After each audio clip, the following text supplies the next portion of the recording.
right now. I'm not doing this again. I'm not doing this again.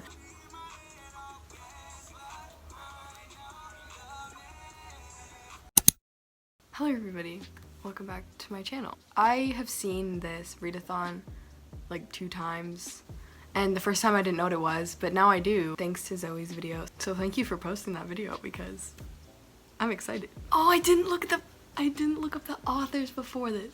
I gotta do that. Okay, I looked up all the authors, so we should be good this time because I don't know why I forget every single time. So this is going to be a TBR for the Stranger Things readathon. So I love Stranger Things. I used to love it more. They take so long to put out new seasons, which is fine, I understand. So I've gotten like a little bit uninterested,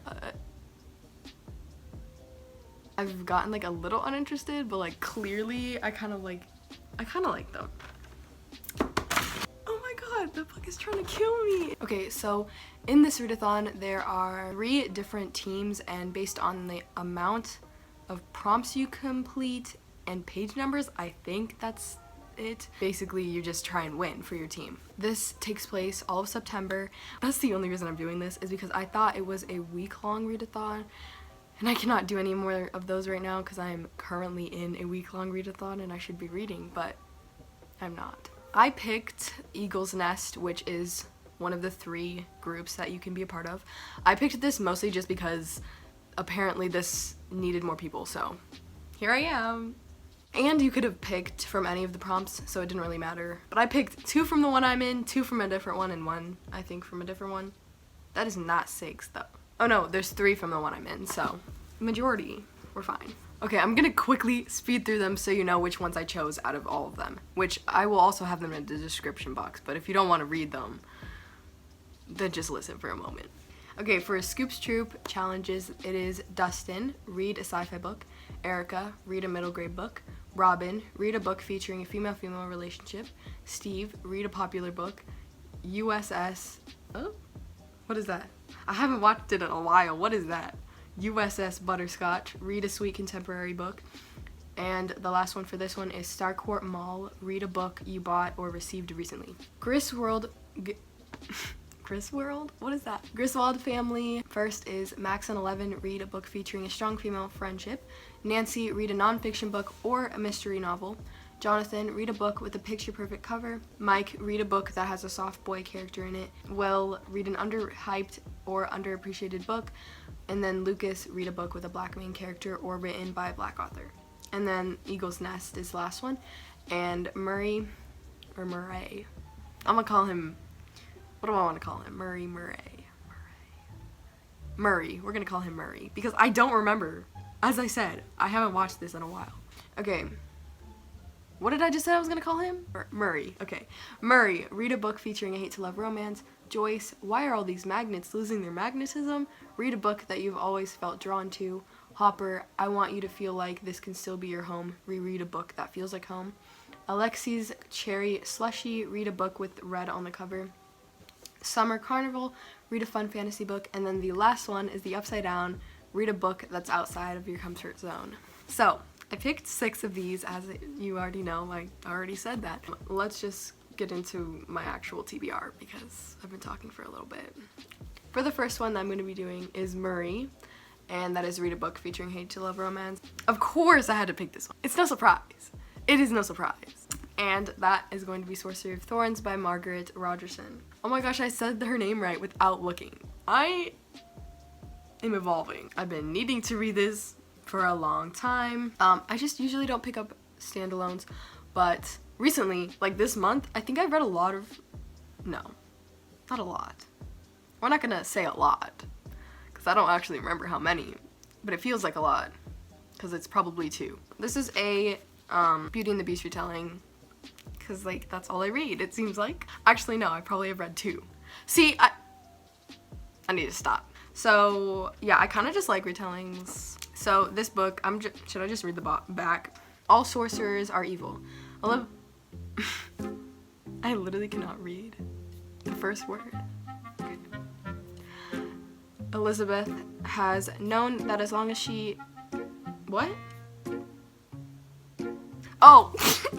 I didn't read that right. Raised as a foundling in one of the Ostmere's great libraries, Elizabeth has grown up among magical grimoires that rattle beneath iron chains, capable of transforming into grotesque monsters.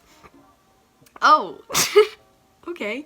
When an act of sabotage releases the library's most dangerous grimoire, Elizabeth is accused of treason, with no one to turn to but her sworn enemy, the sorcerer Nathaniel Thorne, and his mysterious servant. She finds herself entangled in a centuries-old conspiracy. Not only could the great libraries go up in flames, but the world along with them. Cool. That sounds cool. I'm just gonna read the back for these. Oh wait, I don't have any of the other books except one. I can't read the back. Actually, I'll look it up. Well, we're fine. Well, it's fine. Okay, so the next prompt, which is, again, a part of the Eagle's Nest challenges, and that is Summer Carnival. Read a fun fantasy book, and for this one, I picked Bonecryer's Moon by Catherine Purdy. How many times have I mentioned wanting to read this book? I don't know. It's a lot. We will look it up because I don't own this book, but I want to because it's really pretty. Oh, it's long.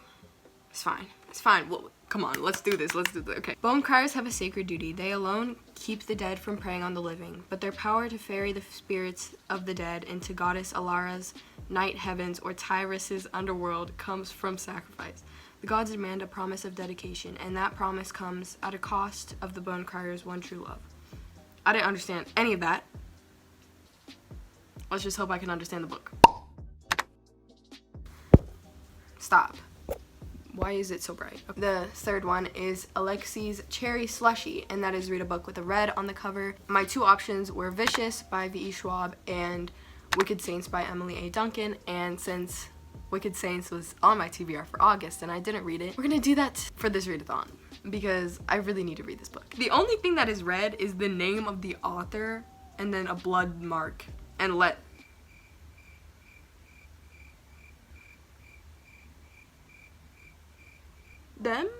them fear her. Okay. Whoa. It says, a girl who can speak to gods must save her people without destroying herself. A prince in danger must decide who to trust. A boy with a monstrous secret waits in the wings.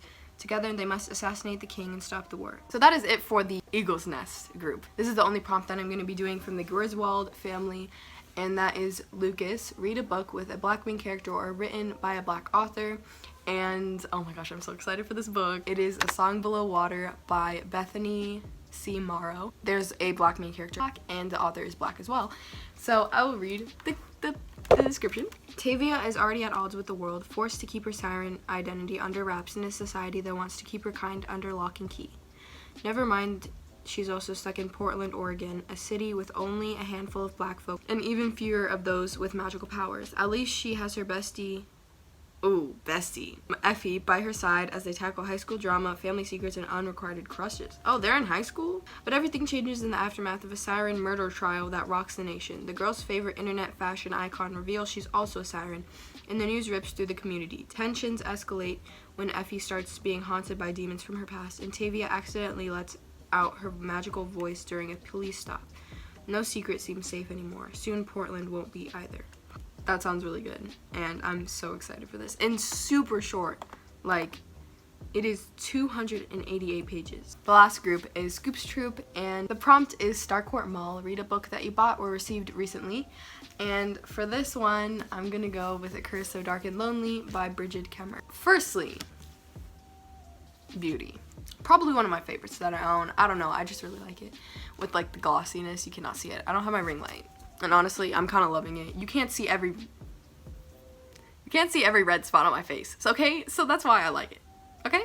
Also, Beauty and the Beast retelling. Again, yes, I'm reading two. Oh my god. That monstrous noise was my stomach. I don't know if you couldn't hear it, but I could hear it. Wow. That was loud. Cursed by a powerful enchantress to repeat the autumn of his 18th year, Prince Ren, the heir to Emberfall, thought he could be saved easily if a girl fell for him. But that was before he turned into a vicious beast. Hell-bent on destruction, before he destroyed his castle, his family, and every last shred of hope. Wow, okay. Nothing has ever been easy for Harper, with her father long gone, her mother dying, and her brother constantly You all need to be quiet, please. Thank you.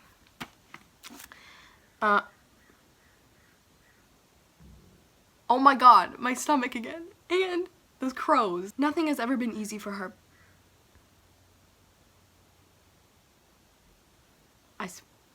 Again. Nothing has ever been easy for Harper, with her father long gone, her mother dying, and her brother constantly underestimating her because of her cerebral palsy. Harper learned to be tough enough to survive. When she tries to save a stranger on the streets of Washington, D.C., she's pulled into a magical world. Okay, so this is an urban fantasy. I did not think that this was an urban fantasy at all. So the last prompt is Steve, read a popular book. I had plenty of options for this one. Yet I didn't pick a book I own. No. I picked The Raven Boys by Maggie Steve. Yeah, I knew this was gonna be difficult. Maggie Stiefvater. I'm not trying to be offensive. I'm trying to pronounce her name. Maggie Stiefvater. Stiefvater?